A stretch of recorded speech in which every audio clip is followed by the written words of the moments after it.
On part maintenant pour le Nigeria. Des femmes ont décidé de faire la peau aux produits défrisants, extrêmement toxiques. Ces produits sont pourtant massivement utilisés dans les salons de coiffure. Face à ce diktat, une poignée de Nigérianes a décidé de mener une campagne de sensibilisation. Un acte presque militant. Guillaume Villadier. Cheveux lisses ou ondulés, carrés courts ou franges effilées, dans les rues de Lagos, elles sont peu nombreuses à être coiffées au naturel.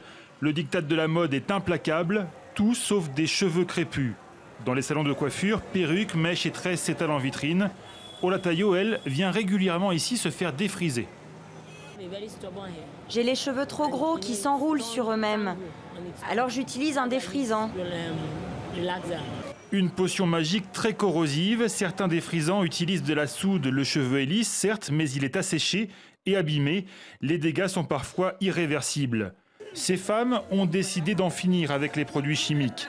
Elles ont coupé leurs cheveux pour les laisser repousser naturellement, crépus, en afro. Je n'en pouvais plus de les retoucher.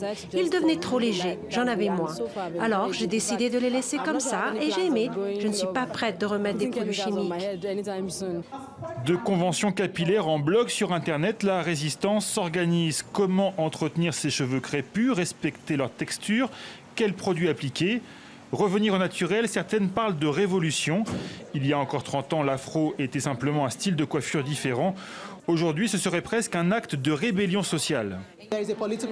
C'est sûr, il y a un aspect politique. Au début, avec mes cheveux naturels, j'ai dû faire face à pas mal de commentaires au travail.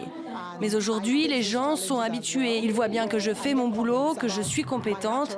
J'ai juste choisi de ne pas modifier la texture de mes cheveux. Les géants de la cosmétique qui gagnent des millions chaque année à vendre des défrisants commencent à s'adapter. Ils ont créé de nouvelles marques pour cheveux naturels.